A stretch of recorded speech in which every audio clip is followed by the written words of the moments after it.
Oke, karena memang pesertanya sudah banyak ya, kita bisa mulai aja acaranya. Halo teman-teman semua, Assalamualaikum warahmatullahi wabarakatuh. Selamat pagi teman-teman semua, gimana nih kabarnya? Semoga selalu sehat ya. Oke, suara aku udah cukup jelas kan ya teman-teman? Oke, sudah direspon. Ya, selamat datang nih di episode keempat dari Melek for Member atau MFM yang diselenggarakan oleh Komunitas Data Science Indonesia. Nah, sebelumnya perkenalkan terlebih dahulu, nama saya Rina dari Data Science Indonesia. Di sini saya selaku moderator yang akan memandu acara MFM hari ini. Sedikit menjelaskan tentang konteks MFM, mungkin teman-teman baru join di hari ini, belum pernah join di episode sebelumnya. Jadi MFM itu atau Melek for Member merupakan salah satu program dari Data Science Indonesia yang bentuk kegiatannya berupa mini workshop. Jadi ada pelatihan dan hands-on-nya terkait dengan topik-topik data science. Ini ditunjukkan kepada member DSI ataupun untuk masyarakat publik. Jadi teman-teman semua bisa ikut join. Oke, untuk MFM episode 5 hari ini, kita mengundang seorang speaker yang keren banget. Di sini udah ada Kak Ahmad Nur Aziz yang merupakan seorang senior data analis di Tokopedia. Nah, untuk topik yang akan dibawakan di MFM episode kelima hari ini adalah tentang mini workshop and hands-on mathematics and statistics, yaitu a guide to AB testing. Nah, jadi topik ini juga kita ambil nggak sembarang ambil. Ini merupakan bagian dari kurikulum data science yang sudah dan sedang kita kembangkan di Data Science Indonesia. Jadi DSI ini sedang mengembangkan atau mendevelop kurikulum data science yang harapannya nanti kalau udah selesai, teman-teman juga bisa ikut konsumsi bersama. Oke, nah nanti di agenda hari ini kita yang pertama ada sesi pemaparan materi yang akan diselingi dengan sesi hands-on oleh Kak Aziz. Kemudian yang kedua ada sesi Q&A, nanti memakai Slido dan bisa juga teman-teman dengan open mic ya. Dan yang terakhir ada penutupan. Oke, langsung saja dari Kak Aziz. Selamat pagi, Kak Aziz. Halo, selamat pagi Mbak Rina. Iya, gimana kabarnya? Alhamdulillah sehat. Alhamdulillah. Kira-kira udah siap belum nih, Kak Aziz, untuk Insya menyampaikan Allah. materi? Ya, Oke. Iya. Oke, sebelum kita memulai,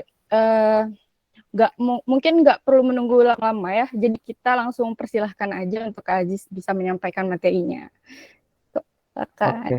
Ya, baik. Um,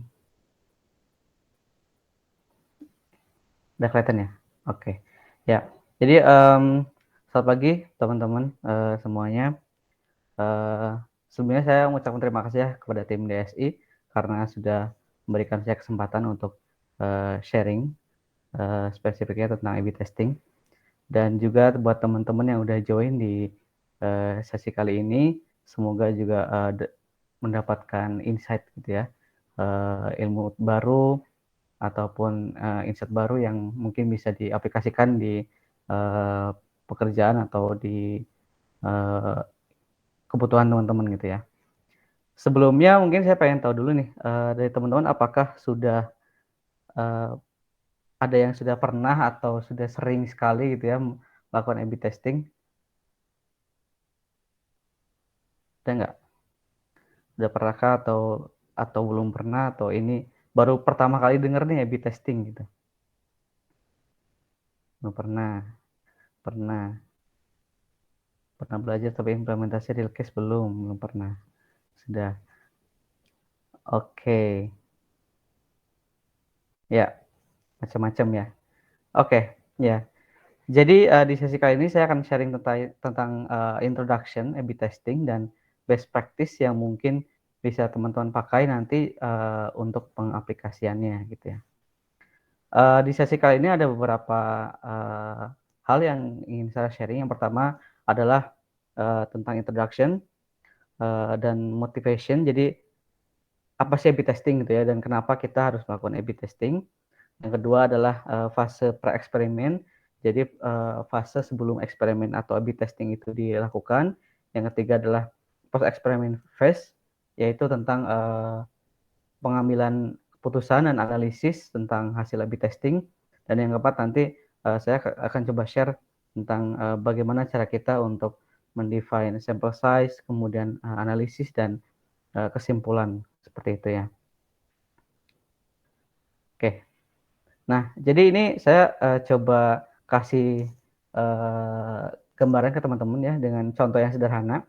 Jadi di sini ada dua desain A dan desain B. Desain ini merupakan halaman checkout, di mana desain A user bisa input kode kupon ya di sini. Sedangkan desain B user itu bisa input kode kupon. Nah, menurut teman-teman nih, mana desain yang lebih baik performance-nya untuk conversion rate user melanjutkan ke halaman untuk checkout gitu. Dari teman-teman mungkin ada yang mau menjawab mana yang lebih baik dan apa alasannya gitu. Ada yang mau coba jawab nggak? Ngasih pendapat.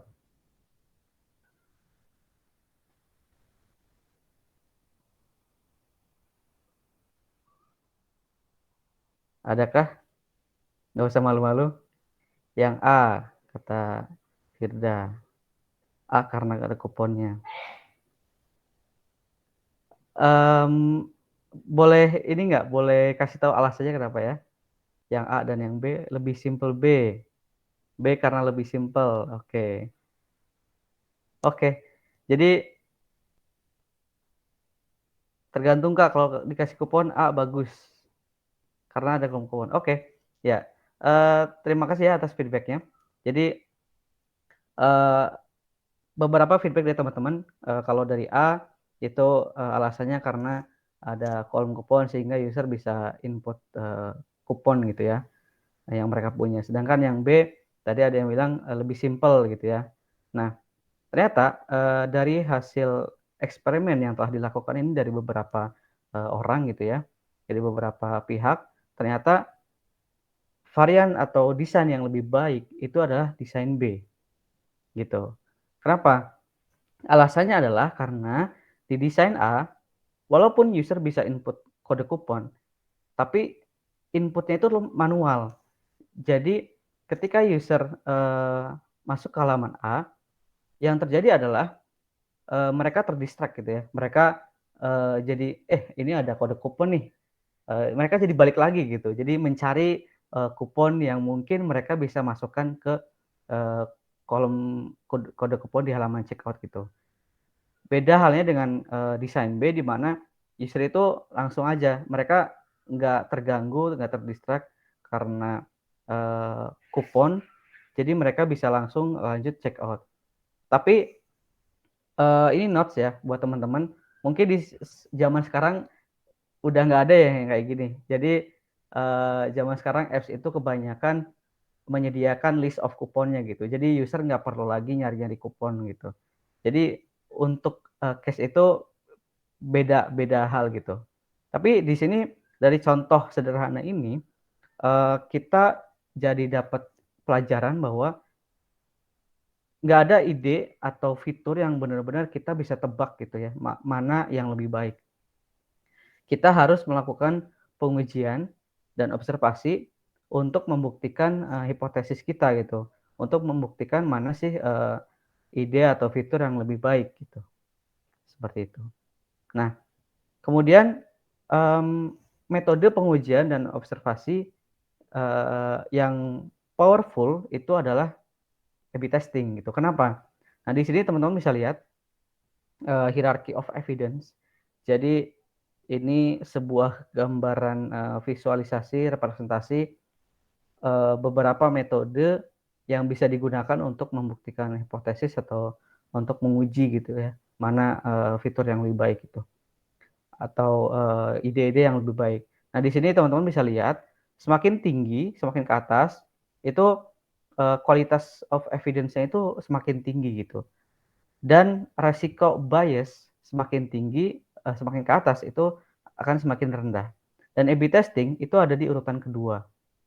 Nah, ini sebabnya kenapa A/B testing itu disebut dengan gold standard untuk establishing causality. seperti itu. Berbeda dengan metode-metode lain yang mungkin teman-teman udah aware gitu ya, kayak cohort analysis, kemudian case control pre and post atau before after seperti itu. Itu secara hierarchy of evidence itu lebih rendah dibandingkan A/B testing gitu. Dan yang paling atas ini adalah systematic review. Systematic review intinya adalah dia metode yang menggabungkan beberapa hasil A/B testing dari beberapa hasil A/B testing, kemudian dilakukan analisis, yaitu meta analisis, sehingga bias-nya itu juga lebih berkurang gitu, dan quality of evidence-nya itu makin tinggi dibandingkan dengan single A/B testing seperti itu. Nah, dan A/B testing ini ada di mana-mana ya. Mungkin kalau teman-teman pernah secara nggak sadar gitu ya, adalah sebuah subjek dari A/B testing, sebuah subjek dari eksperimen. Ini pengalaman saya sendiri, saya pernah tiba-tiba di suatu hari halaman homepage Netflix itu berbeda ya, di HP itu tiba-tiba berubah signifikan gitu. Tapi setelah beberapa lama gitu ya, 1 minggu atau 2 minggu saya lupa, itu ternyata dia balik lagi dan sampai sekarang itu udah balik lagi ke halaman yang seperti biasa gitu. Nah, kemungkinan itu mereka lagi melakukan A/B testing gitu. Itu contoh A/B testing yang bisa kita rasakan secara nyata gitu. Tapi kalau A/B testingnya itu bekerja di belakang gitu, kayak di sistem, di back end, di model-model yang nggak bisa kita lihat lah, nggak bisa kita rasakan secara nyata gitu. Itu memang kita nggak bisa tahu gitu, apakah itu A/B testing atau bukan. Nah, tapi sebenarnya A/B testing itu apa ya? Jadi A/B testing adalah sebuah metode eksperimental untuk menguji hipotesis, di mana kita membagi user kita secara random, secara acak menjadi beberapa grup, menjadi 2 grup atau lebih, dan dari hasil randomisasi ini, itu kita memastikan bahwa tidak ada bias ya antara kontrol dan treatment varian. Kontrol itu adalah user yang mendapatkan existing atau default feature, sedangkan treatment itu adalah user group yang mendapatkan fitur dengan perubahan gitu. Nah, dengan hasil randomisasi itu kita pastikan tidak ada bias antara kontrol dan treatment. Jadi kontrol dan treatment itu mempunyai karakteristik yang sama, sehingga hasil analisis kita itu tidak dipengaruhi oleh karakteristik dari user tersebut gitu, user kontrol atau treatment. Jadi pure karena perubahan yang kita berikan pada mereka gitu, atau efek dari perubahannya itu. Nah, kemudian analisisnya itu harus dilakukan dalam periode waktu yang sama. Jadi misalkan kita melakukan A/B testing di tanggal 1 sampai 7 Juni misalkan. Ya berarti analisisnya juga dilakukan dalam periode itu. Komparasinya juga antara kontrol treatment itu pada periode tersebut. Jadi nggak mungkin dilakukan di periode yang berbeda gitu ya antara kontrol dan treatment. Dan cara ini memastikan kita untuk menyimpulkan hasil analisis itu tidak dipengaruhi oleh seasonality gitu ya. Karena misal contohnya before after gitu ya. Before after itu kan biasanya dilakukan dalam periode yang berbeda gitu. Bisa jadi bulan yang sama, bulan yang berbeda misalkan ya, bulan berbeda tapi awal sama-sama awal bulan gitu. Itu bisa jadi sudah berubah gitu. Atau bahkan di bulan yang berbeda di minggu yang berbeda gitu. Itu seasonality akan mempengaruhi hasil dari analisis gitu.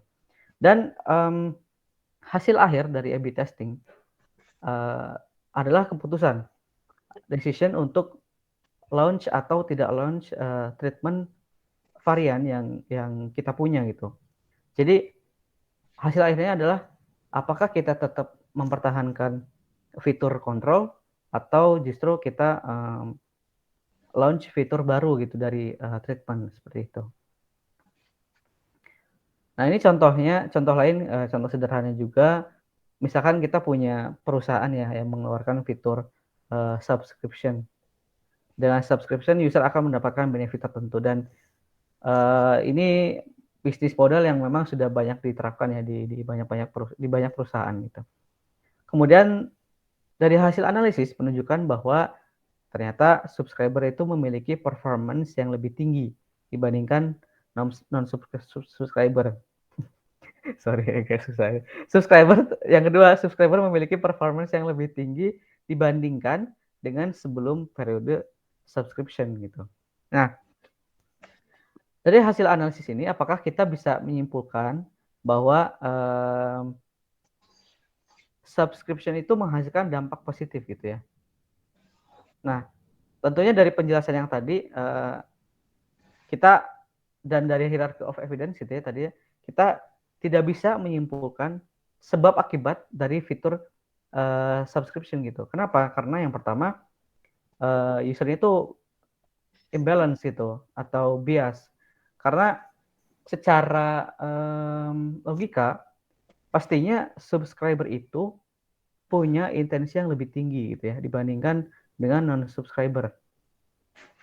Ya karena mereka punya intensi lebih tinggi juga, akhirnya mereka memutuskan untuk subscribe gitu kan. Kemudian yang kedua juga tadi analisis yang dilakukan sebelum periode subscription akan dipengaruhi oleh seasonality gitu. Dan yang ketiga adalah korelasi itu tidak sama dengan causality gitu. Misalkan kita punya dua variabel X dan Y gitu ya. Ternyata setelah kita hitung korelasi antara X dan Y itu tinggi. Sehingga ketika X naik, Y naik. Tapi kita nggak bisa bilang bahwa kenaikan Y itu disebabkan karena X gitu. Karena tidak ada causality yang bisa kita simpulkan di situ. Kita cuma bisa bilang korelasi tadi. Jadi kenaikan X ya Y juga mungkin naik gitu. Tapi belum tentu Y naik karena variabel X seperti itu. Nah, di perusahaan-perusahaan besar seperti misalnya Google, Microsoft, Facebook, dan lain sebagainya gitu ya, mereka banyak sekali melakukan eksperimen, A/B testing. Dan ternyata secara success rate itu bahkan tidak lebih dari 50%. Ini menunjukkan bahwa banyak sekali ya ide atau inisiatif yang sebenarnya belum tentu bagus gitu. Dan kalau misalkan kita paksain buat di launch, apalagi hasilnya itu bukan dari hasil A/B testing analisis, itu mungkin hasil matriks yang kita dapatkan itu justru malah jelek gitu.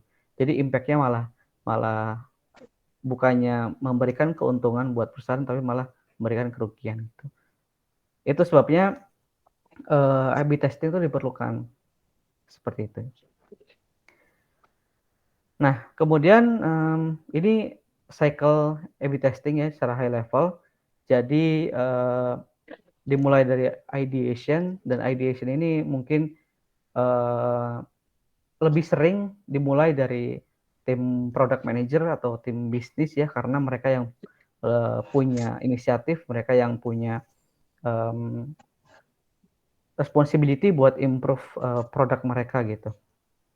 Dimana di ideation ini mereka punya inisiatif, ide untuk melakukan improvement terkait fitur tertentu, kemudian untuk tahu impact-nya seperti apa, akhirnya mereka melakukan A/B testing gitu.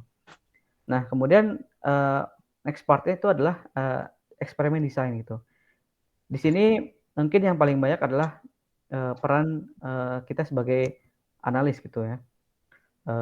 Di mana kita harus membantu tim produk atau tim bisnis untuk mendefine matrix mana yang lebih cocok gitu ya. Kemudian sampel size dan durasi eksperimen, itu berapa lama, jumlah sampelnya itu berapa banyak, dan lain sebagainya. Kemudian setelah desain itu selesai, kita lakukan eksekusi eksperimennya gitu. Kemudian setelah eksperimen berakhir sampai ke misalkan kita set 2 minggu gitu. Setelah 2 minggu selanjutnya kita coba lakukan analisis gitu ya.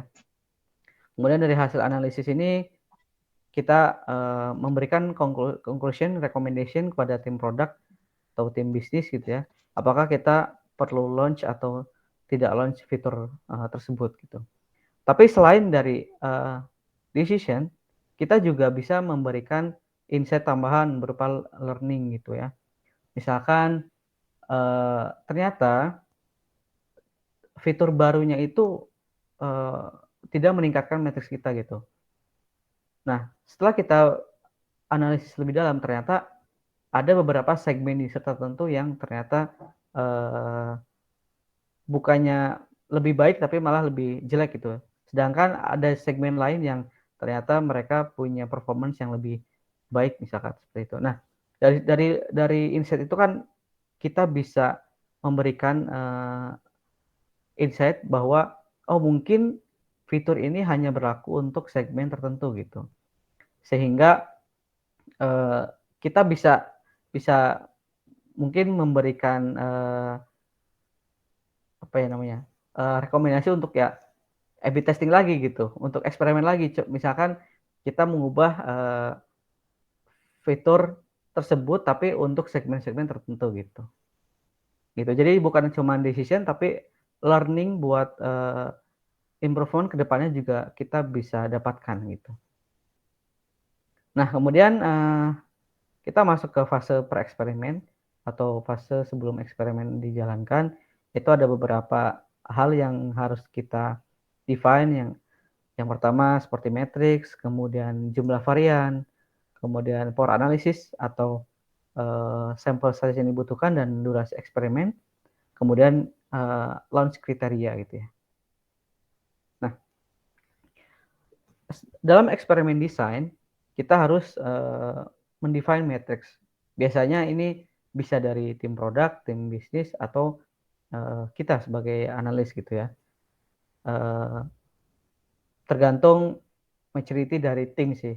Tapi ya kita sebagai analis juga harus memahami matriks yang lebih cocok gitu ya untuk eksperimen yang akan dijalankan. Dan dalam matriks menentukan matriks eksperimen itu ada beberapa tipe matriks, yaitu yang pertama primary matrix. Jadi metrik ini adalah metrik utama, metrik yang paling utama ya karena yang menentukan kesuksesan eksperimen gitu. Dan metrik ini adalah metrik yang mungkin langsung kena impact dari efek perubahan itu gitu. Kemudian yang kedua adalah Gardner matrix. Ini adalah matrix yang nggak boleh turun. Jadi apapun yang terjadi nggak boleh turun gitu. Jadi penjaga lah, matrix penjaga yang memang penting untuk dipertahankan gitu. Contohnya seperti revenue, kemudian misalkan load rate kalau misalkan kita ternyata apa namanya ngasih fitur tapi loading page-nya itu justru lebih lama gitu. Contohnya seperti itu. Itu kan impact-nya ke user juga kurang bagus gitu. Dan yang terakhir adalah secondary matrix. Ini matrix penunjang yang digunakan sebagai supporting matrix dan ini bisa membantu kita untuk beberapa hal. Contohnya secondary matrix untuk menjelaskan kenapa primary matrix itu naik atau turun dan juga Gardner matrix itu kenapa naik atau turun. Contohnya seperti itu. Atau matrix lain yang mungkin impactful juga gitu. Maksudnya matrix yang memang dimonitoring oleh tim produk atau tim bisnis, tapi bukan matrix yang paling utama gitu. Contohnya seperti itu. Ini ada contoh simple. Jadi misalkan kita story-nya gitu ya, ceritanya kita membuat model baru yang memberikan rekomendasi produk untuk user sehingga mereka mau belanja lagi produk tersebut gitu. Mungkin teman-teman pernah ngalamin juga ya di beberapa apps gitu. Setelah teman-teman misalkan beli produk A, terus atau beli kalau di GoFood gitu ya atau GrabFood itu suka ada order again gitu, order again itu contohnya seperti itu. Nah, dari case ini kita bisa define metrik-metriknya gitu. Yang pertama primary metric itu CVR. Jadi alasannya karena ya kita pengen user tuh belanja lagi gitu, beli produk yang sama lagi gitu ya. Sehingga kita expect CVR-nya itu naik gitu. Kemudian yang kedua adalah guardrail metric, tapi kita nggak mau revenue kita turun gitu. Gimana pun caranya revenue kita nggak boleh turun gitu. Terus yang ketiga secondary metric-nya ini contohnya di sini saya masukkan CTR, kemudian product impression, transaction dan klik produknya gitu ya. Dan contohnya di sini ketika CVR turun, oh ternyata CTR-nya juga turun. Berarti kemungkinan ya user mungkin nggak emang kurang tertarik gitu ya, kurang tertarik ke produknya sehingga jangankan mereka beli lagi gitu, berinteraksi untuk klik aja mereka enggak gitu. Contohnya seperti itu. Nah setelah itu kita sebagai analis ya kita juga harus membantu tim produk dan tim bisnis untuk menentukan jumlah sampel yang dibutuhkan dan durasi eksperimen. Kenapa kita harus menentukan jumlah sampel? Karena namanya eksperimen, itu kita nggak tahu impact-nya sejelek apa ya, atau sebagus apa. Kalau bagus ya alhamdulillah gitu. Tapi kalau misalkan jelek gitu ya, kan kita nggak mau gitu. Kita harus pakai sampling gitu. Misalkan kita pakai 30% user doang gitu. Jadi 70%-nya mereka tetap pakai fitur yang ada. Sehingga kalau misalkan ternyata impact dari fitur yang baru itu jelek, itu masih tidak mengganggu matriks OKR kita gitu, matriks utama kita gitu ya. Nah, dan metode untuk menentukan jumlah sampel dan durasi eksperimen itu adalah power analysis gitu. Di sini ada best practice formula yang bisa digunakan oleh teman-teman buat menghitung minimum sampel size per varian ya. Tapi di sini teman-teman sudah nggak bisa mengubah beberapa parameter ya seperti statistical power dan juga alfanya ini udah tetap segini. Tapi sebenarnya parameter ini adalah parameter yang memang digunakan oleh banyak company gitu. Jadi makanya ini disebut best practice formula gitu. Jadi standar yang digunakan itu biasanya seperti ini. Tapi kalau misalkan ada case di mana ternyata kita butuh parameter yang berbeda, nilai statistical power dan alpha yang berbeda, itu kita bisa pakai formula yang berbeda nanti. Nah, kemudian dalam menentukan sample size dan experiment duration atau dalam melakukan power analysis, ini kita perlu memahami yang namanya minimum detectable effect atau MDE. MDE ini adalah minimum uplift yang ingin kita ukur gitu. Jadi contohnya seperti ini. Dengan mengubah layout kita expect CTR itu naik minimal ya, minimal paling enggak 3%. Dan tentunya MD ini bersifat relatif ya antara perusahaan dan bahkan antara tim di perusahaan yang sama itu bisa saja berbeda gitu. Nah, ini penting untuk dipahami karena dan ini bisa dibantu oleh mungkin tim produk atau tim bisnis untuk menentukan berapa sih kenaikan yang menurut mereka meaningful gitu. Contohnya, kalau misalkan ternyata kenaikan 5% itu meaningful ya minimal 5% itu sudah berarti gitu ya buat mereka. Ya kita bisa pakai MD 5%. Dan kalau misalkan kurang dari 5% itu mereka abaikan gitu. Atau misalkan ada yang bilang ya kalau bisa kenaikan segede mungkin gitu. Tapi kan kenyataannya ya harapannya gitu ya, harapannya kenaikan segede mungkin gitu. Tapi pada kenyataannya kan realita tidak sesuai harapan gitu kan. Jadi di real case itu mungkin susah kalau misalnya kita selalu mengharapkan kenaikan yang gede gitu ya. kecuali emang ada fitur yang memang signifikan berubah atau seperti apa gitu.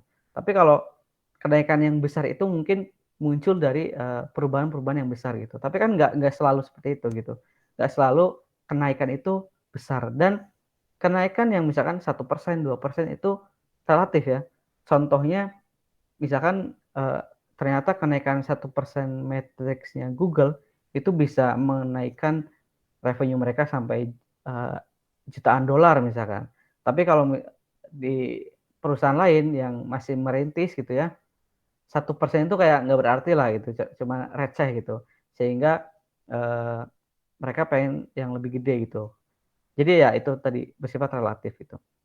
Nah, impact dari MD ini apa? MD ini akan mengubah jumlah sampel size yang kita butuhkan. Bisa teman-teman lihat di sini, semakin kecil MDI-nya, itu semakin banyak jumlah user yang kita butuhkan. Dan impact-nya apa ya? Eksperimen kita harus dilakukan lebih lama gitu ya. Dan kalau misalkan lebih tinggi MD-nya, maka sampel yang kita butuhkan itu akan semakin sedikit. Ini analoginya kayak bayangkan kita lagi nyari barang nih ya, nyari barang yang lagi dibutuhin gitu. Semakin kecil barangnya, semakin effort kita nyarinya ya kan. Jadi kita harus teliti, kita harus kemana-mana gitu ya, angkat ini, angkat itu buat nyari barangnya gitu. Effortnya makin gede gitu. Tapi kalau misalkan barangnya itu makin gede, itu makin kelihatan jelas gitu ya, itu ya kita nggak perlu susah payah buat menemukan barangnya. Analoginya seperti itu ya. Nah, kenapa MD ini bisa berimpact ya? Karena bisa teman-teman lihat di formula yang tadi ya. Jadi di sini ada delta itu di bawah, sehingga ketika nilai semakin kecil, N-nya itu makin gede gitu. Makanya impact-nya seperti ini. Semakin kecil MDI, maka semakin banyak sampel yang kita butuhkan. Gitu. Nah, terus dalam eksperimen desain kita juga perlu menentukan atau mendefine launch kriteria. Kenapa ini sebenarnya best practice juga ya, karena mungkin buat teman-teman yang pernah A/B testing dan bingung gitu ya, ini sebenarnya keputusannya gimana gitu. Kalau misalkan banyak matriks, kemudian yang ini naik, yang ini turun, tapi yang ini naik dan sebagainya gitu. Itu mungkin akan bingung gitu kalau misalkan kita nggak menentukan kriteria dari awal. Nah, ini contoh sederhananya adalah kita jadi di awal kita membuat kriteria, kita roll out atau kita launch fitur treatment itu kalau gimana sih gitu ya. Contohnya skenario 1, kita launch treatment varian jika primary metric naik gitu, udah jelas gitu ya. Dan yang kedua, guardrail metric at least flat, kalau naik bagus tapi at least flat gitu. Dan di luar itu, misalnya secondary metric yang ini naik, yang ini turun dan sebagainya, itu kita abaikan gitu. Contohnya seperti itu. Jadi yang penting kondisi ini sudah memenuhi, maka kita decision kita adalah kita launch treatment varian gitu. Dan skenario 2 ini contohnya primary metric flat atau nggak ada perubahan, tapi guardrail metric flat juga, dan ternyata ada metrik lain yang secondary metrics yang ternyata naik gitu, dan itu kan cukup cuan gitu ya, maksudnya cukup ada benefitnya gitu, walaupun parameter itu nggak naik seperti itu. Ini contoh ya, contoh dari kalau semakin banyak matriks yang kita punya, kita bisa mendefine lebih banyak skenario-skenario seperti itu. Nah, ini ada contoh, kita coba lihat ya.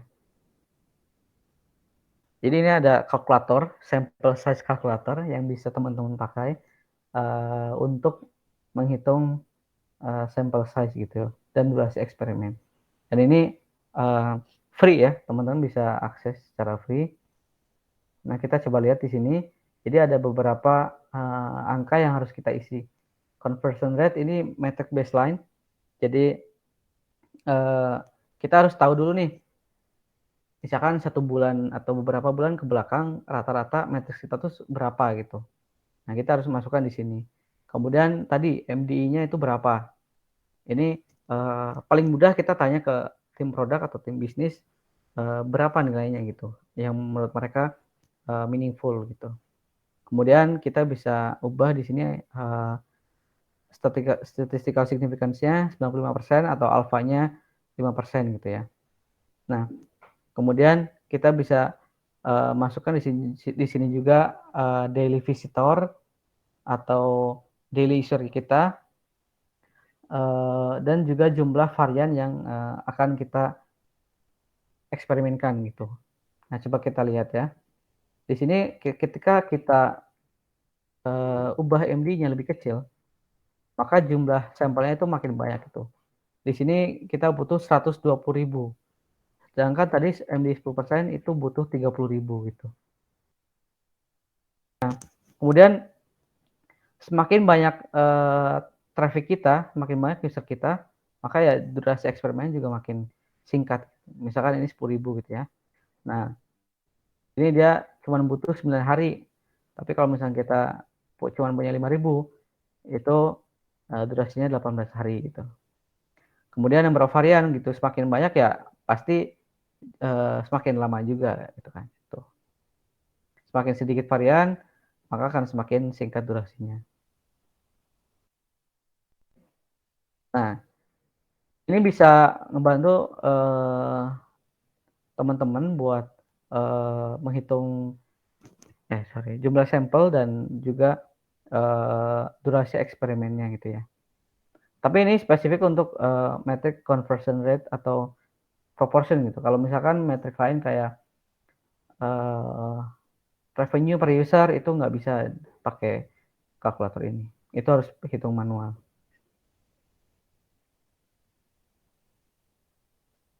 Nanti teman-teman bisa ekspor juga di sini cara pakainya gimana ya. Nah, kemudian yang selanjutnya setelah eksperimen beres gitu ya, misalkan tadi kita set eksperimen ini, A/B testing ini harus running 2 minggu.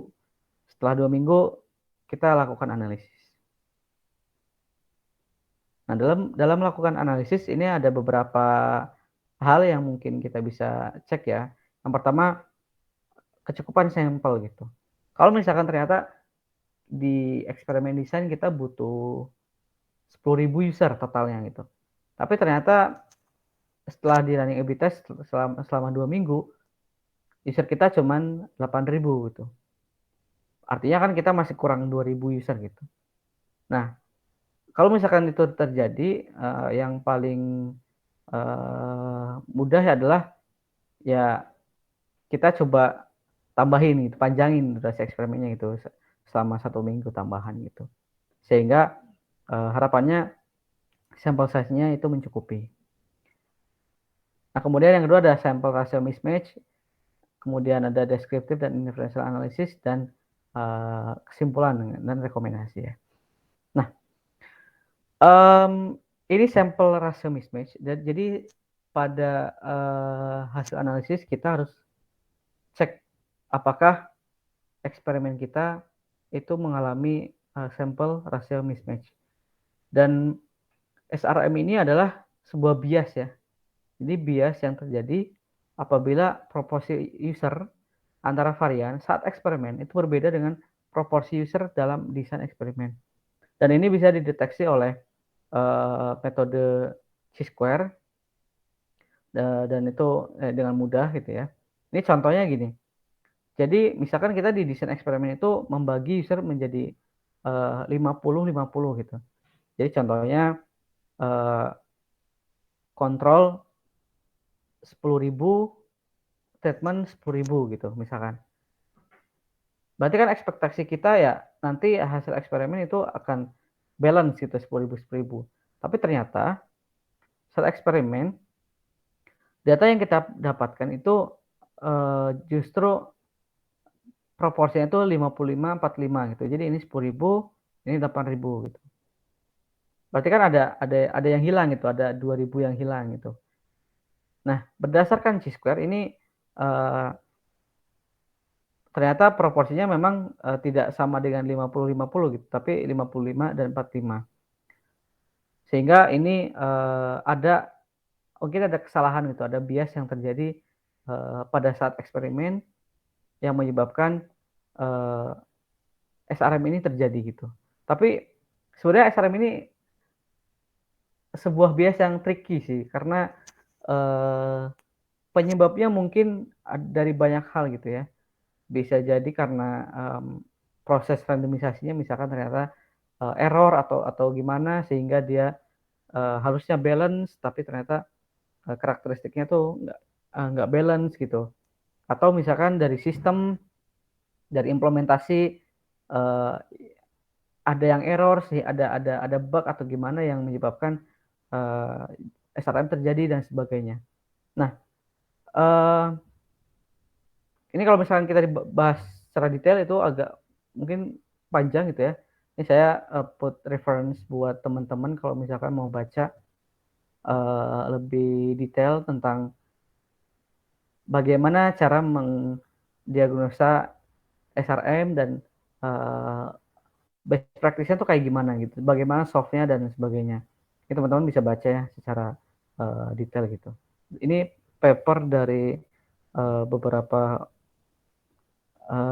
orang kayak dari Microsoft dan dari Booking.com dan sebagainya. Oke. Nah, kemudian setelah itu kita juga harus melakukan analisis ya. Ya yang mungkin teman-teman udah tahu ya dengan descriptive dan inferential analysis, di mana di descriptive analysis kita bisa memahami data kita, summary seperti rata-rata, median, variance dan sebagainya. Kita juga bisa ngecek apakah ada outliers dan sebagainya. Apakah data kita baik-baik saja gitu ya, apakah ada isu atau apa di masalah di datanya, itu kita bisa lihat dari deskriptif. Kemudian inferential analysis ini dibutuhkan untuk menyimpulkan apakah hasil dari A/B testing kita itu berlaku untuk populasi. Karena tadi kan kita dalam A/B testing kita nggak langsung pakai semua user kita pakai sampel. Jadi untuk mengambil kesimpulan bahwa hasil ini itu bukan karena noise, bukan karena chance gitu ya, tapi karena emang benar dan itu bisa mengeneralize ke populasi, itu kita harus butuh inferential analysis itu. Dan ini ada banyak metode yang teman-teman bisa cek, misalkan kayak t-test, z-test, dan sebagainya ya. Ini bergantung pada jenis matriks dan data yang kita punya. Nah, kemudian setelah kita melakukan analisis, kita juga perlu melakukan menyusun kesimpulan gitu dan rekomendasi. Nah, dalam menyusun kesimpulan dan rekomendasi, teman-teman bisa melihat nih ke launch kriteria yang tadi udah kita buat ya pada desain eksperimen. Apakah launch kriteria ini memenuhi beberapa skenario yang tadi sudah dibuat gitu. Kalau memenuhi, berarti ya kita decision-nya itu berdasarkan skenario yang tadi kita buat gitu. Makanya di awal launch kriteria itu harus kita define dan itu akan memudahkan kita, memudahkan tim bisnis dan produk juga untuk pengambilan keputusan gitu. Dan yang kedua, yang tadi juga saya sudah sampaikan, learning yang mungkin kita dapat dari eksperimen tersebut gitu. Insight apa yang mungkin bisa sebagai bahan improvement untuk next eksperimen gitu atau next improvement dan sebagainya, itu kalau misalnya ada berarti kita juga tambahkan di situ. Nah, ini jadi ada beberapa hal yang mungkin bisa terjadi gitu. Entah itu bias atau fenomena apa yang bisa mempengaruhi hasil analisis kita. Contohnya adalah di sini ada Tillmans Law ya. Jadi Timan Slow itu uh, semakin aneh gitu ya, semakin menarik gitu ya data kita, itu kemungkinan adanya error gitu. Jadi bukan berarti langsung oh ini menarik banget nih data kita naik berapa persen, 50%, 70% gitu. Ternyata setelah dicek ya itu bukan karena efek eksperimennya gitu, bukan efek dari perubahan yang kita buat, tapi ternyata karena ada error, karena ada bias dan sebagainya gitu. Jadi Timan Slow ini sebagai acuan kita bahwa semakin menarik data yang kita punya itu belum tentu memang itu adalah sebuah realita gitu. Bisa jadi itu cuman fata morgana gitu kan. Gitu. Nah, kemudian yang kedua ini ada Simpsons paradox, di mana ini fenomena yang terjadi apabila grup itu ternyata berbeda dengan hasil ketika kita gabungkan gitu. Contohnya ini visualnya. Jadi ketika kita gabungkan korelasinya itu positif gitu. Tapi kalau misalkan kita cek per grup gitu, per segmen kayak gini, itu ternyata korelasinya itu negatif. Ini yang disebut dengan Simpson paradox. Kemudian ada juga novelty effect.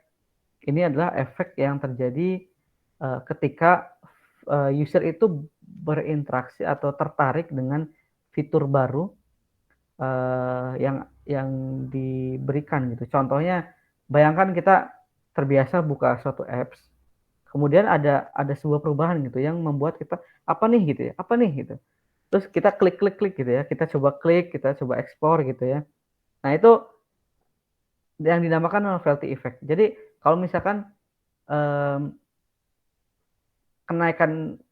kenaikan performance matrixnya itu terjadi di awal-awal aja ya, di awal periode gitu. Tapi setelah beberapa minggu, setelah beberapa hari, kenaikannya itu sudah tidak setinggi di awal gitu. Itu kemungkinan karena novelty effect. Nah, kemudian yang keempat adalah lack of statistical power, di mana ini terjadi apabila eksperimen itu underpowered atau jumlah sampelnya itu tidak memenuhi ya, yang tadi saya sampaikan, tidak memenuhi yang dibutuhkan gitu. Nah, banyak sekali materi dan A/B testing tentang A/B testing gitu ya, yang subtopik yang bisa yang harus dipelajari gitu, yang bisa dibaca dan dipelajari secara detail. Ini teman-teman bisa cek di beberapa link ini, dan saya rekomendasikan buku ini sih. Ini buku dari Ron Kohavi dan kawan-kawan, di mana Ron Kohavi ini adalah expert di bidang A/B testing, dan teman-teman bisa cek juga LinkedIn-nya, postingannya gimana tentang A/B testing gitu ya. Teman-teman bisa dapat pelajaran banyak di sana gitu. Dan juga di sini ada A/B testing papers, ini kumpulan beberapa papers tentang A/B testing. Ya ini beberapa paper lain yang mungkin bisa teman-teman baca gitu. Nah ini promosi juga teman-teman, kalau mau follow juga medium saya. Karena saya menulis 2 artikel, baru 2 karena saya mager. Ternyata orangnya mageran ya. Di sini teman-teman bisa baca artikel tentang A/B testing, dan ya mungkin teman-teman bisa dapat ilmu baru lah di sini gitu. Nah terus oke, kita mungkin kita coba ini ya, contoh dari penerapan A/B testing seperti apa. Ini contoh sederhana aja karena sulit untuk mendapatkan data yang benar-benar lengkap gitu ya.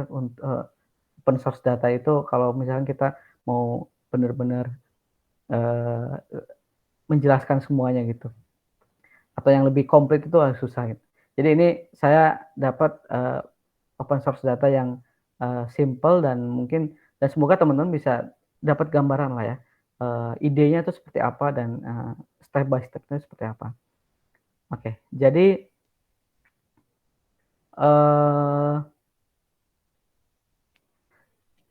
seperti yang tadi ini ya, udah dibahas bahwa kita mulai dari eksperimen desain. Ini story-nya, ceritanya ternyata kita menemukan nih adanya apa ya, pain point bahwa di desain yang sekarang itu akan mengganggu atau kurang baik gitu ya buat user experience. Nah, sehingga dari tim produk atau tim bisnis mereka ingin mengubah desain yang sekarang dan mereka expect kenaikan CTR paling enggak 10% gitu ya, minimal 10%. Di bawah 10% nggak usah di-develop gitu ya, nggak usah di-launch gitulah. Anggap aja seperti itu. Jadi di bawah 10% mereka anggap itu kurang meaningful gitu. Nah, dari story ini kita coba buat define matrix-nya ya. Jadi tentu saja primary matrix-nya itu adalah CTR gitu. Dan ekspektasi kita CTR ini naik. Kemudian guardrail matrix ini view nggak berkurang. Ya otomatis karena kita nggak mengubah apapun kan. Yang kita ubah adalah layout. Jadi kalau misalkan ada penurunan di traffic, penurunan di view, mungkin itu ada sesuatu gitu, ada something yang salah gitu dalam dalam desain kita atau implementasi dan sebagainya gitu. Sehingga kita expect ini nggak boleh turun. Kemudian secondary matrix ya ini klik, kenapa? Karena ya ketika CTR naik, kita expect klik juga naik gitu. Nah, kemudian setelah itu kita define launch kriteria dan karena case-nya ini simple, matriksnya juga simple, jadi ini contohnya launch kriteria skenario itu cuma satu gitu ya. Jadi kita akan launch treatment apabila CTR-nya naik, kemudian view metriknya itu nggak turun atau flat, dan yang ketiga kliknya naik gitu. Nah, kemudian kita setelah itu kita harus menentukan sample size dan experiment duration ya, atau kita melakukan power analysis gitu. Dan ini beberapa step tahapannya. Ya pertama kita harus import library yang kita butuhkan ya, yang seperti ya ini common lah, common yang udah dipakai ya, kayak NumPy, Pandas, statistik gitu ya. Kemudian di sini define parameternya, variabel-variabelnya. Misalkan di sini CVR 7%, ini saya ngarang aja ya. Kemudian MDE. Nah, MDE-nya ini tadi kan 10%. Tapi kita bisa define beberapa range-nya gitu ya. Dari 5% sampai 90%. Nah, kemudian alpha 5% dan power 80%. Ini standar yang sudah baku yang biasa dipakai. Tapi kalau misalkan teman-teman mau pakai parameter yang lain itu juga boleh dengan ya justifikasi yang memang sesuai gitu. Alasannya kenapa gitu. Kemudian jumlah variannya ini 2 dan trafficnya misalkan 3000 gitu per hari. Nah, kemudian kita di sini hitung variance karena ini matriksnya adalah matriks kita anggap ini matriks proportion. Jadi kita hitung variance-nya seperti ini. Kemudian kita coba di sini hitung sampel per variannya ya. Nah, jadi sampel per variannya ini, oh iya saya belum share ini ya, formulanya. Tapi kira-kira seperti inilah ya. Jadi ini ada 2 dikali Z alpha per 2 ditambah Z power gitu, dibagi delta per varians gitu. Nanti saya akan share. Tapi cara perhitungannya seperti ini.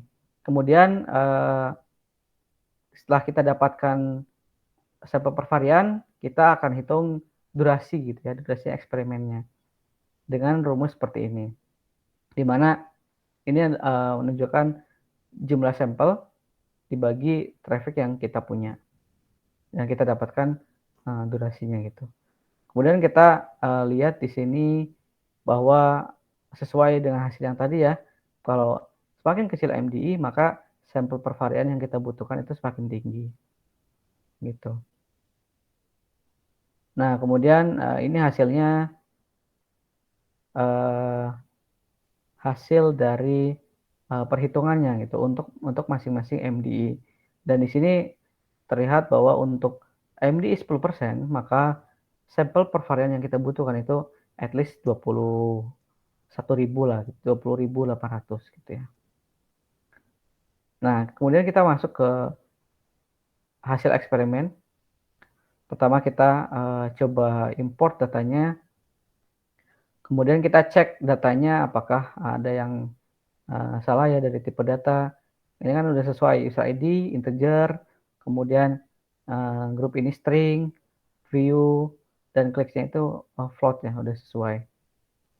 Nah, kemudian kita lihat datanya, kemudian kita cek di sini grupnya itu ada berapa gitu, kontrol sama tes.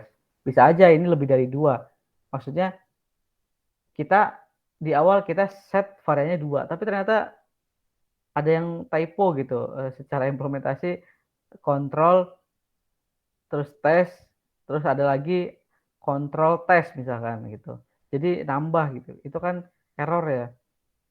Bisa saja terjadi gitu. Jadi kita cek pastikan memang data yang kita punya ya variannya cuma 2 gitu. Nah, kemudian kita cek di sini sampel ratio mismatch-nya. Kebetulan di sini sudah jumlahnya udah balance ya. Gitu. Ini 40.000, tapi ini terlalu sempurna sih. Kalau misalkan di real case itu bisa jadi 40.000 sekian, kemudian 39.900 sekian itu bisa aja terjadi gitu. Dan chi-square chi-square test itu akan memverifikasi kita apakah kontrol dan tes itu balance atau enggak gitu. Jadi walaupun nilainya nggak persis sama, tapi kalau misalkan dari chi-square test itu menunjukkan bahwa ini balance ya berarti kita simpulkan nggak ada SRM gitu ya. Dan ini kita buat function untuk mendeteksi sampel ratio mismatch. Pertama kita hitung total sample size yang kita punya, kontrolnya berapa, treatmentnya berapa, kemudian ekspektasinya ini berapa. Jadi ini saya buat fleksibel ya. Jadi kalau misalkan kita desain ya paling sering dan paling banyak dan paling bagus itu memang 50-50 atau balance gitu. Kalau misalnya 3 varian berarti 33 33 gitu ya. Kalau misalnya 4 varian berarti 25-25. Yang paling bagus itu memang proporsinya tuh balance, tapi bisa aja gitu ya. Itu ternyata ada case di mana kontrol dan treatment itu nggak bisa balance gitu. Contohnya ya nggak tahu ada apa kayak gimana lah, saya belum kebayang, tapi itu bisa aja terjadi gitu. Kalau misalkan itu terjadi berarti proporsinya ini disesuaikan. Jadi nggak 0,5, nggak 50-50, tapi misalkan 60-40 gitu. Dan dengan function ini kita bisa deteksi itu.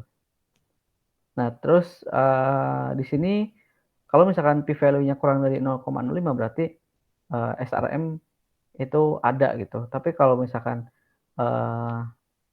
lebih dari 0,05 berarti kita tidak mendeteksi adanya SRM. Gitu. Nah, ini contohnya di sini kemudian masukkan parameter-parameternya ya. Jadi ini saya expect mereka balance dan ini karena ini 0,5 berarti si treatmentnya juga 0,5.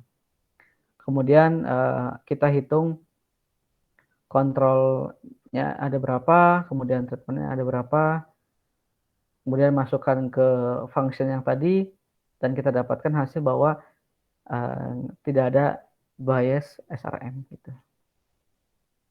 Nah, kalau misalkan sudah kita pastikan tidak ada bias SRM, kita bisa lanjut ke hasil analisis. Dan di hasil analisis ini saya coba keluarkan kayak jumlah usernya, kemudian rata-rata kliknya, rata-rata view-nya, kemudian klik to view atau CTR-nya gitu ya.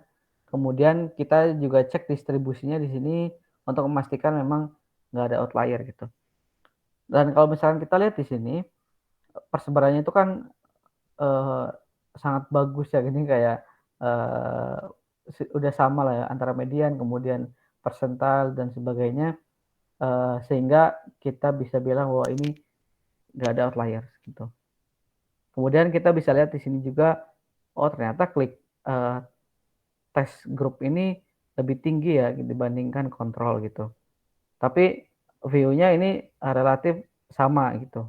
Artinya CTR-nya juga ini kan pasti naik gitu. Nah, setelah kita dapatkan ini, tapi kan kita belum bisa menyimpulkan ya karena ini masih deskriptif. Jadi kita lakukan next step yaitu inferential analysis, di mana yang paling sering saya pakai adalah metode yang ini sih. Jadi null hypothesisnya itu there is no difference between control and treatment variant, tapi alternatif hipotesisnya adalah ada difference gitu. Nah, ini hipotesis yang paling sering saya pakai, yang selalu saya pakai untuk inferential analysis dalam case A/B testing. Nah, ini ini kan ada dua metrik ya, ada dua jenis metrik. Yang pertama adalah average clicks atau average views, kemudian di sini ada CTR gitu. Karena di sini tipenya adalah continuous, sedangkan di sini adalah proportion, jadi kita harus bedakan perhitungannya. Jadi di sini pertama saya buat untuk proportion metric, kemudian di sini dihitung numerator atau kliknya untuk masing-masing varian, kemudian view-nya sebagai denom, dan untuk perhitungan statistiknya kita bisa langsung pakai ini ya. Nah, terus hasilnya apabila p-value kurang dari 0,05 berarti kita bisa simpulkan bahwa ada perbedaan antara kontrol dan treatment. Tapi kalau misalkan lebih dari 0,05 berarti kesimpulannya adalah tidak ada perbedaan. Nah, kemudian ini saya coba buat menjadi format data frame aja sih. Kemudian ini kita hitung relatif difference-nya atau uplift-nya itu berapa dalam bentuk persen gitu ya. Nah, kemudian yang kedua adalah untuk continuous metric, untuk klik dan view yang tadi, average dan average view. Ini lebih simpel lagi karena kita bisa aja langsung memasukkan kontrol dan treatment datanya di function ini ya. Kemudian apabila p-value kurang dari 0,5 berarti ada perbedaan antara kontrol dan treatment, sama dengan yang ada di sini gitu. Kemudian kita cek, kita hitung dulu nih kontrol datanya, kita ambil dulu kontrol data untuk view dan treatment data untuk view. Kita masukkan ke function yang udah di atas, yang udah dibuat di atas, dan ternyata p-value-nya itu 0,4, sehingga kita simpulkan bahwa tidak ada perbedaan antara kontrol dan treatment varian untuk view matrix gitu ya. Artinya Gardner matrix kita itu flat gitu, atau memenuhi skenario yang tadi kita buat di atas. Kemudian kita bisa lihat di sini kliknya ternyata signifikan ya perbedaannya gitu. Dan di sini 16%.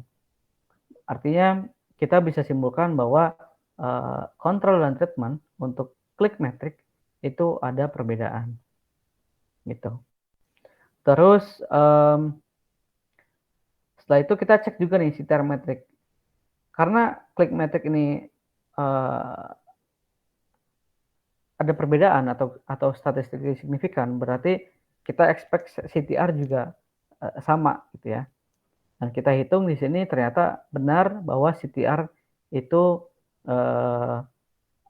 antara kontrol dan treatment itu berbeda gitu ya, dengan uplift-nya itu 15,23% gitu.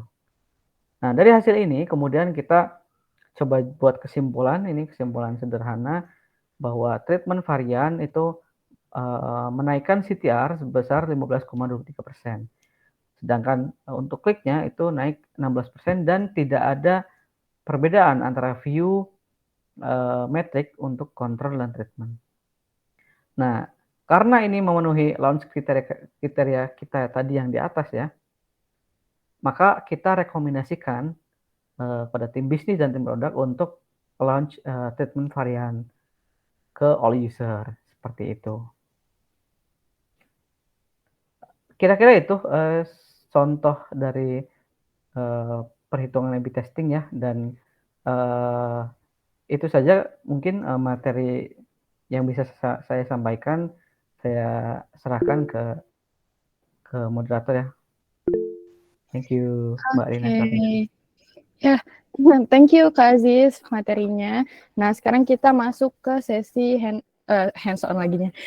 Ke sesi Q&A. Tadi ada yang udah hands up. Tadi ada yang udah angkat tangan ya? Tapi di sini udah nggak ada keterangannya lagi. Oke, aku persilahkan ke teman-teman. Jadi sesi Q&A-nya itu bisa lewat Slido atau teman-teman mau nanya langsung on mic juga bisa. Nah, kira-kira sebelum ke Slido nih, teman-teman ada yang mau nanya langsung nggak? Bisa on mic langsung. Bisa angkat tangan dulu atau langsung on mic juga boleh. Ada yang ingin bertanya?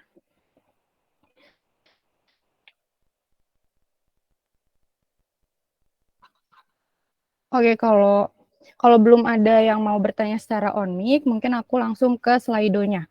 Sebentar. Udah banyak nih, tadi aku lihat lewat Slido-nya udah ada 26 pertanyaan. Banyak banget. Nah, teman-teman mungkin bisa ke link Slido-nya, terus bisa thumbs up ya, buat pertanyaan yang kira-kira relate sama teman-teman, biar nanti dibacain.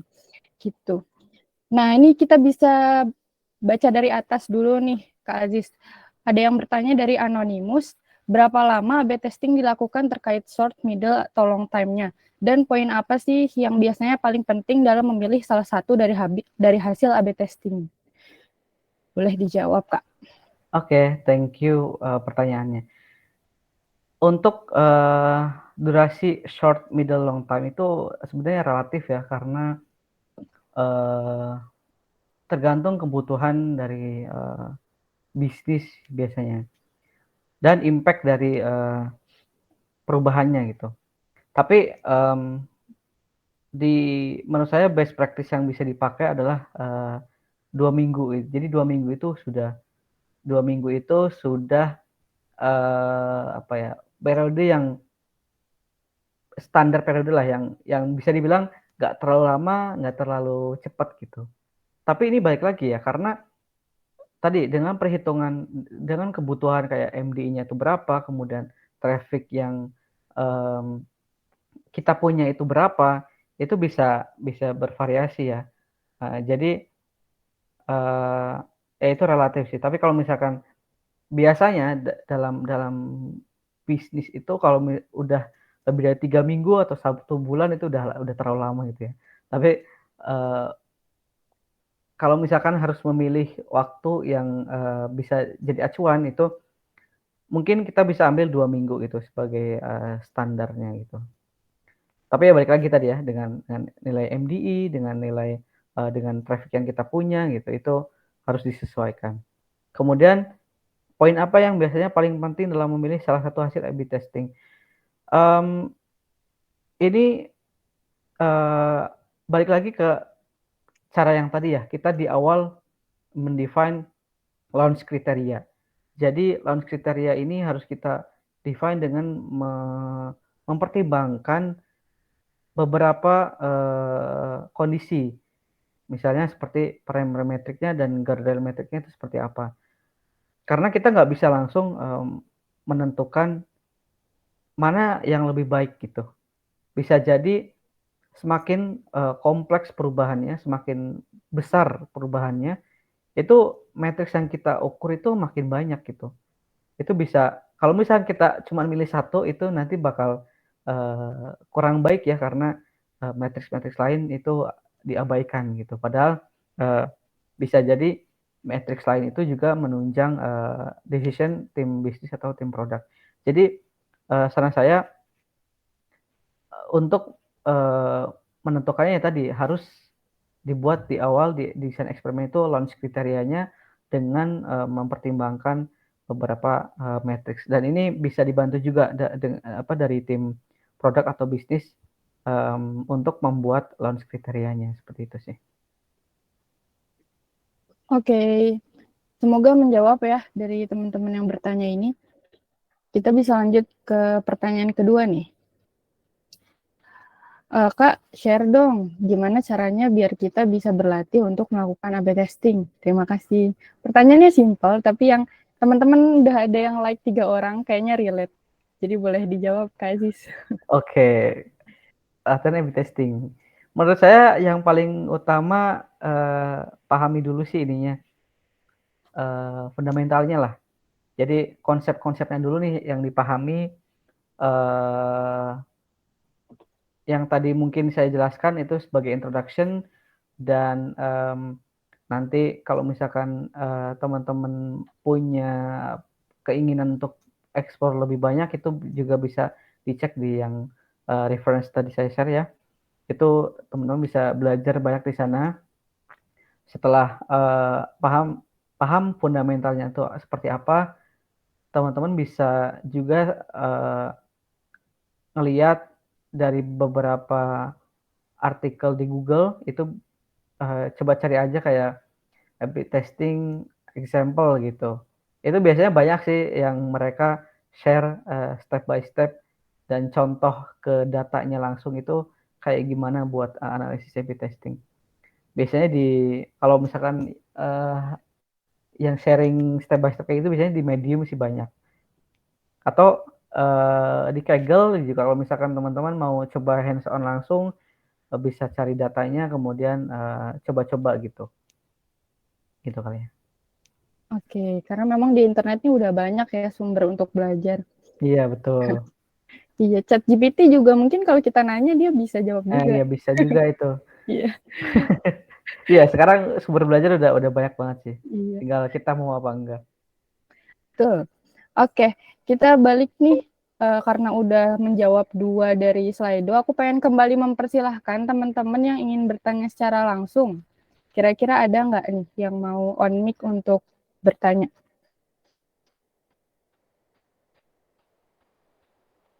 Pengennya sih ganti-gantian ya dari Slido, terus teman-teman bertanya secara on mic. Ini aku persilahkan lagi.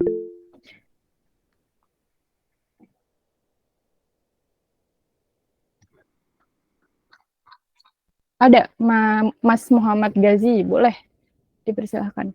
Ya, hadir. Selamat siang, Mas Aziz. Aku mau nanya, kalau misalkan tadi kan kita nentuin sampel itu ada 2 ya. Jadi ada yang pakai rumus sama ada yang pakai kalkulator MDI. Nah tadi kan kayaknya aku joinnya agak telat, jadinya aku cuma lihatnya tadi yang pakai MDI. Nah aku nanya pertanyaanku aja sih yang di Slido.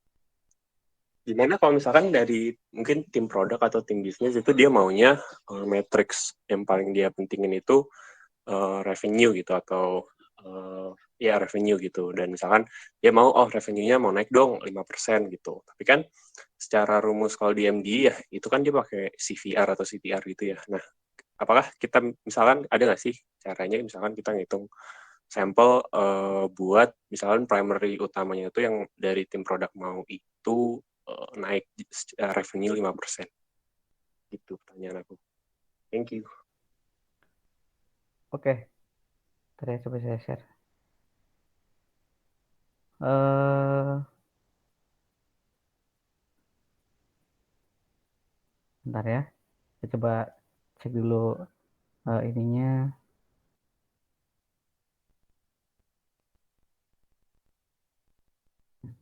Jadi ini tadi sempat saya share juga di yang bagian code-nya.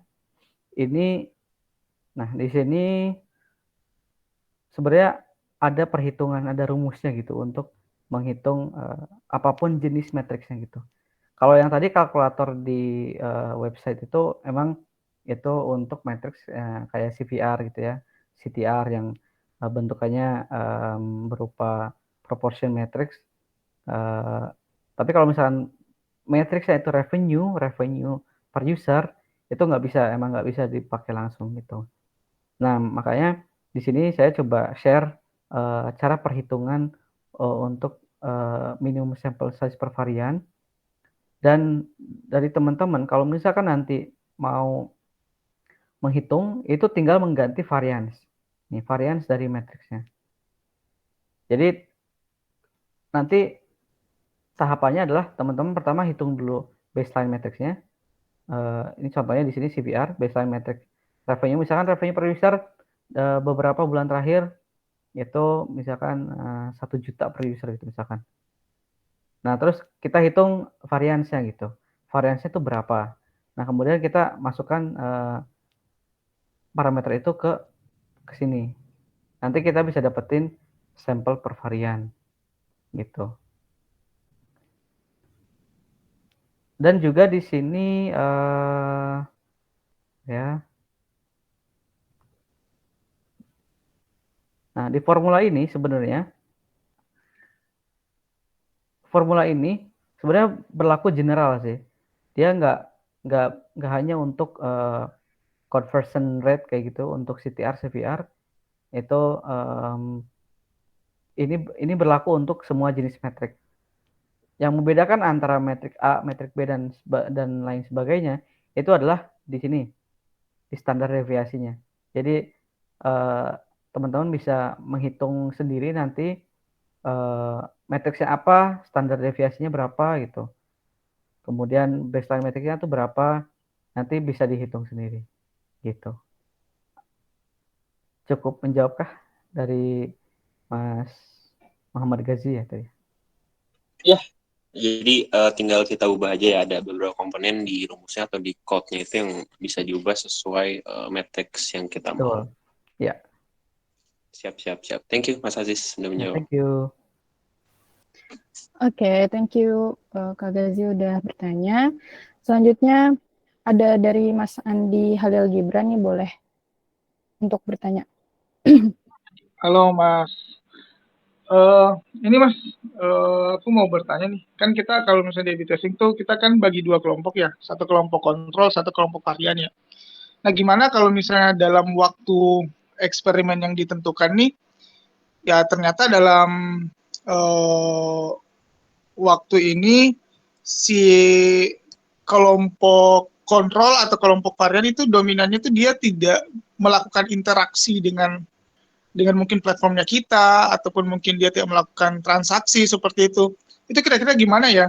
Soalnya kayak gini kan, sekarang kan aku kayak bekerja di bidang logistik ya, di mana sebenarnya customer kita itu kurang lebih dia itu hanya melakukan transaksi sekali sebulan dominannya.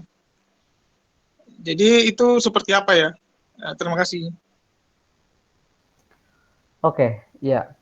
Mungkin saya mau nanya dulu kalau di Mas Andi itu penentuan populasi usernya atau sampel user itu di awal sebelum eksperimen atau gimana?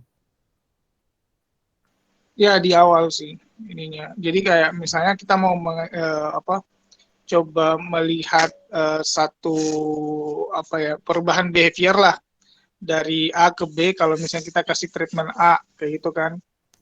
Nah, itu karena dynamic banget ya di logistik tuh, kadang-kadang malah kayak customer-customer kita tuh ya oke udah cuman sekali pakai gitu, nggak sustain kayak gitu ininya. Yeah. Nah itu kayak gimana ya?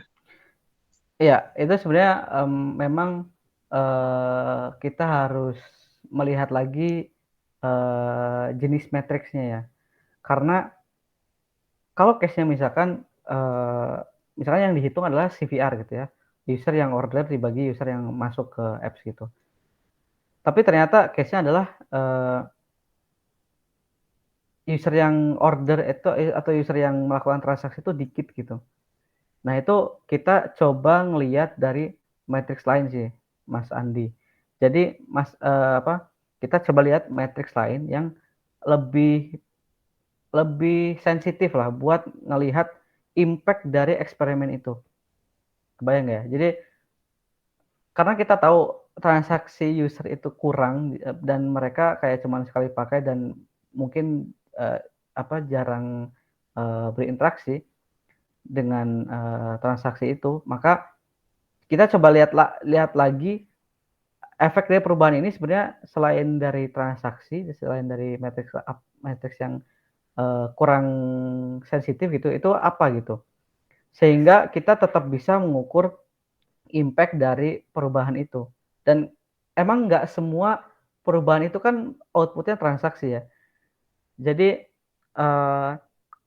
contohnya gini, contohnya kita mengubah layout di homepage misalkan. Apakah dengan mengubah layout itu beneran pasti akan engage user buat melakukan transaksi? Kan belum tentu. Tapi kita bisa ngelihat matriks lain, misalkan user jadi lebih ternyata dengan perubahan di homepage CTR-nya naik misalkan. Jadi mereka seenggaknya mereka punya interaksi yang lebih banyak di homepage gitu. Tapi kalau misalkan sekarang perubahannya itu efeknya ada di halaman checkout. Nah, halaman checkout itu kan tujuannya memang transaksi ya. Jadi user kalau udah masuk halaman checkout, tujuannya mereka ya pasti lanjut transaksi gitu. Sehingga efek dari perubahan yang ada di halaman checkout itu akan lebih bisa dilihat gitu. Apakah user itu emang lanjut untuk checkout, lanjut untuk transaksi atau enggak gitu dengan perubahan yang kita punya gitu. Gitu sih. Jadi memang tidak semua perubahan yang kita yang kita buat itu tujuan akhirnya itu transaksi. Kalau memang betul perusahaan itu pasti ya pengennya transaksi naik, revenue naik gitu. Tapi kan secara realita gitu ya, secara nyata perubahan itu nggak selalu menghasilkan transaksi gitu loh. Jadi kita harus lihat dari perspektif lain sih. Menurut saya kayak gitu sih, Mas. Oh iya, oke, paham Mas. Oke, makasih Mas. Oke, thank you. Oke, thank you Kak Halil atas pertanyaannya. Nah, sekarang ada satu orang nih yang mau bertanya langsung, Kak Tarmizi Ihza. Boleh untuk pertanyaannya. Oke, terima kasih atas kesempatannya, Mbak. Halo Mas Ahmad. Ya, ini sempat main-main nih ke LinkedIn-nya Mas Ahmad ya. Ada yang menarik sih. Mas Ahmad itu berhasil ngebuat A/B test experiment automation ya, reduce the load and query cost of manual analysis by more than 50%. Nah, ini menarik banget menurut saya. Kebetulan saya juga lagi dapat handling all A/B testing eksperimen gitu Mas, dan kayak inisiatifnya tuh banyak banget kan dari tim product and marketing gitu, dan kayak bingung aja sih buat handlingnya. Nah, mungkin ada semacam pipeline atau workflow ya yang bisa di-share gimana sih Mas Ahmad ini ngelakuin automation gitu di A/B test eksperimennya. Oke, itu sih Mbak. Oke, thank you. Ini agak berat ya. Kalau pipeline mungkin saya nggak bisa share ya, karena itu lebih ke aja sih, ini, Mbak. ya, internal. Tapi mungkin prinsipnya yang paling pertama adalah gini, untuk membuat automation itu kan kita harus memastikan timnya itu siap gitu. Apakah timnya itu memang sering melakukan A/B testing dan manual analisis itu sering dilakukan gitu.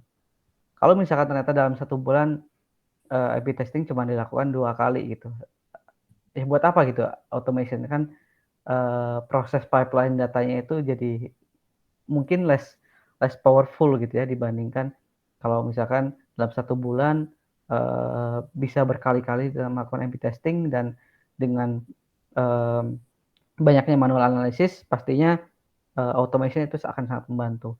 Dan yang kedua, kita harus memastikan bahwa memang matriksnya itu udah standar gitu. Maksudnya adalah kalau misalkan ternyata di satu tim matriksnya aja masih berubah-ubah gitu dalam setiap A/B testing. Misalkan matriksnya CTR tapi definisinya tuh beda gitu. Di A/B testing yang pertama, kemudian yang kedua itu beda, misalkan granularity-nya berbeda, dimensinya berbeda gitu-gitu ya. Kalau misalkan masih berubah-ubah dan nggak ada definisi standar yang udah biasa dipakai, itu akan susah kan, karena kita harus terlalu custom gitu lah. Gitu. Jadi itu yang perlu dipastiin dulu sih. Kemudian setelah kita punya standar matrix dan kita udah tahu memang automation itu dibutuhkan, kita pertama harus buat dulu standar ininya sih, tabel datanya ya.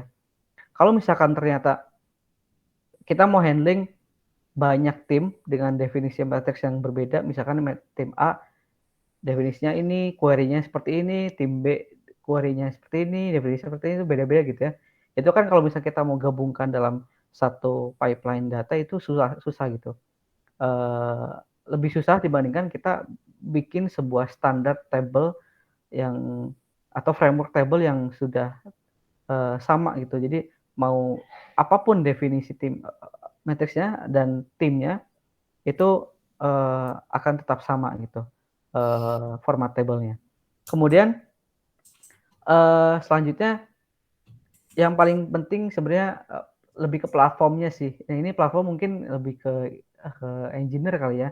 Gimana engineer ini bisa mengautomate proses kalkulasinya, proses kalkulasi dalam artian post analisisnya tadi, significant test, kemudian descriptive analisisnya, kemudian checking bias dan sebagainya, itu mereka bisa mengautomate proses itu gitu ya. Kemudian ya platform yang dibuat ini mungkin lebih banyak dari engineer gitu, kalau misalkan ada timnya gitu. Terus ya once itu udah ada gitu ya, calculation bisa di-automate, kemudian data yang standar itu udah bisa untuk menggabungkan semua matriks yang ada dari berbagai tim. Setelah itu menurut saya lebih mudah sih buat di-implement ya. Kira-kira seperti itu sih, Mas. Oke. Jadi, Thank you. thank you, Mas. Yuk. Oke, thank you Kaiza atas pertanyaannya. Nah, kira-kira karena dari Slido ini masih banyak banget pertanyaan yang belum dijawab, boleh nggak nih Kak Aziz buat kita perpanjang waktunya maksimal 5 menit lah untuk menjawab 2-3 pertanyaan mungkin yang ada di Slido. Berkenan nggak, Kak? Oh ya, boleh.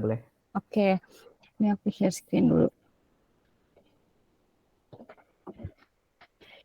Ini ada pertanyaan dari Anonymous.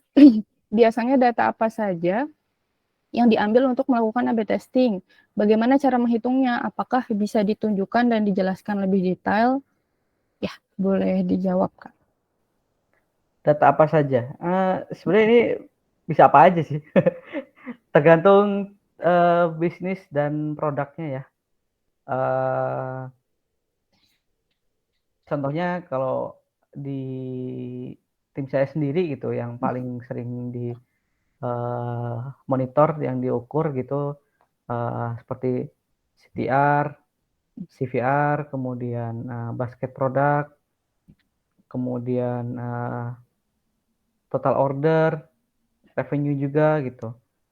Nah itu, tapi kalau misalkan sekarang di tim lain mungkin itu bisa beda lagi gitu. Dan kalau ke perusahaan yang berbeda pun pasti akan berbeda sih.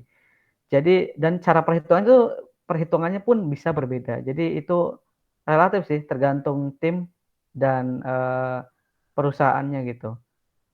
Dan, ya tadi cara perhitungannya pun bisa berbeda-beda. Misalkan CTR menurut saya adalah klik per impression di, komponen tertentu misalkan. Tapi di tim lain misalkan klik per impression di halaman tertentu gitu.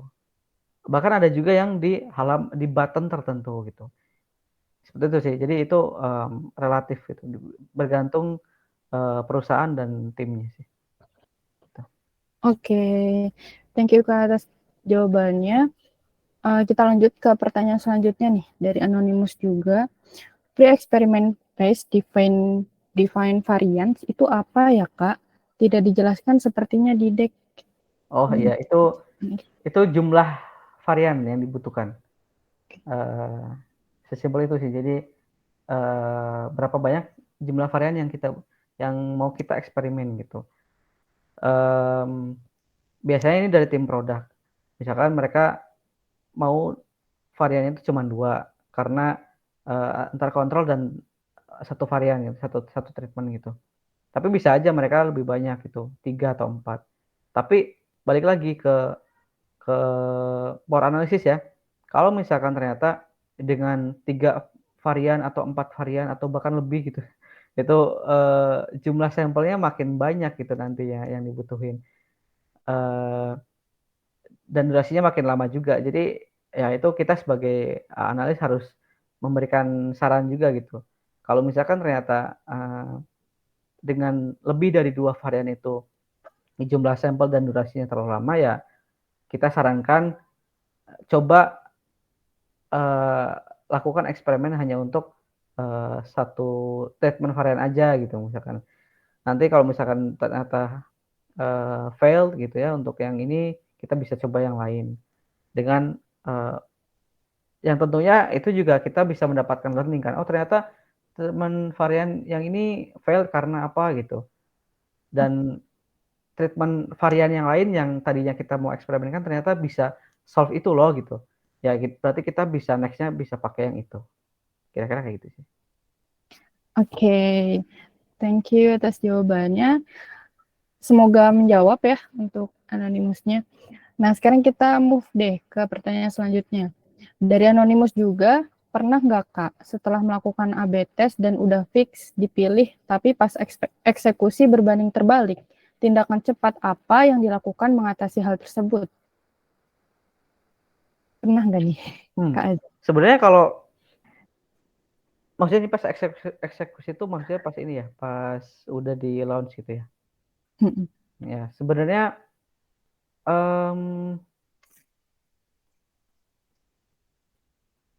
berbanding terbalik, ya kita nggak bisa compare sih, karena kan kalau udah di launch, tentunya yang kontrol tuh udah nggak ada, jadi kita nggak bisa compare lagi ya.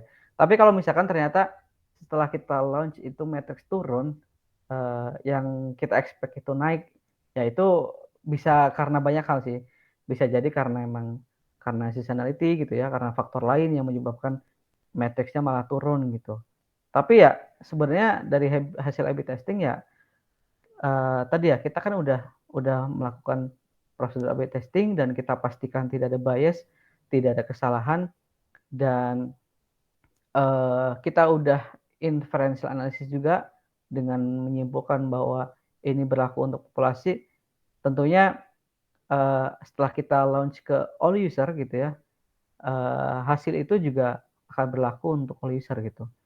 Jadi impact-nya kalau misalkan positif ya setelah launch juga positif. Tapi kalau misalnya ternyata dari dashboard monitoring ada penurunan, ya mungkin karena faktor lain sih yang, harus kita cek gitu. Kira-kira kayak gitu sih. Oke, ya.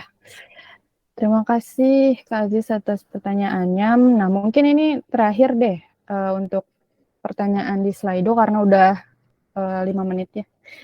Ada pertanyaan, produk seperti apa yang cocok digunakan A/B testing, Kak? Ini boleh diceritain Kak Aziz. Produk seperti apa? Ini apapun sih. A/B testing bisa diaplikasikan untuk case apapun asalkan memang itu bisa di monitoring ininya hasilnya. Contohnya yang nggak bisa tuh kayak matriksnya mungkin kita A/B testing di halaman ketika user misalnya install dan uninstall itu misalkan. Ini contoh ekstrim gitu ya. Itu kan nggak bisa ya. Kenapa? Karena ya kalau misalkan dia install dan uninstall, pertama dia nggak ada user ID-nya gitu ya. Jadi identifier apa yang mau kita gunakan untuk randomisasi kan itu sulit ya. Dan kalau misalkan nggak bisa diidentifikasi ininya usernya, ya pasti kita juga nggak bisa monitoring gitu ya dan compare performance-nya seperti apa. Jadi apapun bisa dilakukan A/B testing asalkan ya bisa dimonitoring, itu bisa di-compare hasilnya, bisa dilakukan randomisasi dan sebagainya sih sesuai dengan prosedur yang tadi sudah saya sampaikan. Gitu sih. Oke. Mungkin itu pertanyaan terakhir ya dari sesi MFM kali ini. Nah, untuk sisa pertanyaannya, kira-kira Kak Aziz berkenan nggak nih? Kalau teman-teman nanti mungkin masih pengen tetap bertanya, nanti teman-teman bisa menghubungi LinkedIn-nya dari Kak Aziz. Kira-kira Kak Aziz berkenankah? Oh ya, boleh. Ya boleh, nanti teman-teman boleh ditanyain lagi nih lewat LinkedIn-nya Kak Ahmad Nur Aziz. Oke, ini juga kita waktunya sudah di penghujung acara. Aku ingin mengucapkan terima kasih kepada teman-teman untuk antusias pertanyaan-pertanyaan tadi. Semoga bisa terjawab dengan baik dan bermanfaat ke depannya. Nah, karena durasinya kita terbatas, jadi MFM episode 5 kali ini bisa saya cukupkan. Nah, teman-teman bisa join lagi ke episode selanjutnya, dan teman-teman juga selain MFM, teman-teman bisa ikut ke event-event DSI lainnya. Jadi jangan lupa buat pantau terus di IG atau sosial media DSI lainnya. Oke, terima kasih banyak Kak Aziz atas materinya dan hands-on-nya, sangat bermanfaat sekali untuk kita semua. Terima kasih karena sudah meluangkan waktunya untuk sharing materi, semoga bisa menambah manfaat dan ilmu buat kita semua ya. Oke. Terima kasih, mungkin bisa saya akhiri. Terima kasih banyak dan mohon maaf jika masih ada kekurangan dalam keberlangsungan MFM kali ini. Sampai jumpa di episode selanjutnya, teman-teman pantau terus ya. Kita tutup, selamat siang, Assalamualaikum warahmatullahi wabarakatuh. Terima kasih banyak.